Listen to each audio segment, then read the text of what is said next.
Kamusta sa lahat? Maligayang pagdating sa aking channel.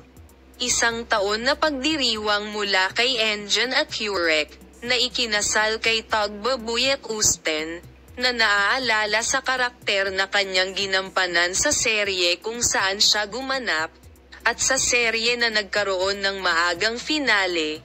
Ipinagdiwang ang kanyang unang anibersaryo ng kasal kasama si Tagbabuyat Usten, kung kanino siya nagpakasal pagkatapos ng 7 taong pagsasama. Si Engin Acurec ng seryeng Kara Para Us, na nag-iwan ng marka sa isang panahon, ay tahimik na ikinasal kay Tagbabuyat Usten, na 7 taon na niyang minahal, noong Abril taong 2023. Ang mag-asawa, na nanirahan sa kanilang pribadong buhay malayo sa spotlight, ay nagsabi ng oo sa kaligayahan sa opisina ng kasal sa Kadikoy. Kapansin-pansin na ang sikat na aktor at ang kanyang asawa ay nagsuot ng mga jacket at kamisete sa halip na mga damit pangkasal at terno ng nobyo sa kasal.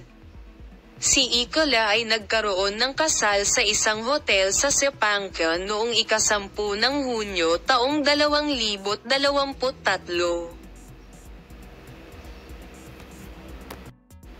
Nagpunta si Engin Acurec upang kumuha ng mga tambol at zurna mula sa bahay ng ama ni Tagbabuyat Usten bago ang kasal.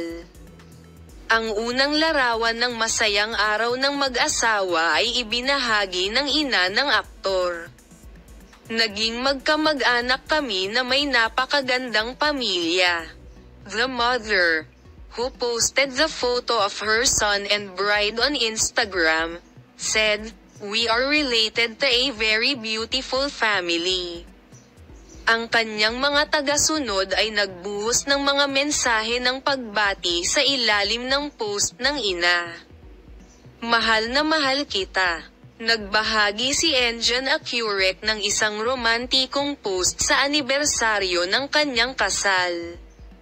"Maligayang first anniversary ng aming kasal," sa aktor na nagpost ng kanyang larawan kasama si Tagba Engin sa social media. Sumulat si Tagbabuyat Usten ng, "Mahal na mahal kita. Aking mga anak, ang kaligayahan ay sumainyo magpakailanman." Ang ina ni Engin Acurec ay sumulat ng komento sa masayang post ng kanyang manugang at ng kanyang anak na lalaki, "Mga anak ko, nawa silang lahat ay makasama mo magpakailanman, kalusugan, kaligayahan, kapayapaan." Salamat sa lahat sa panunood ng aking video polem. Makita ka sa mga bagong video.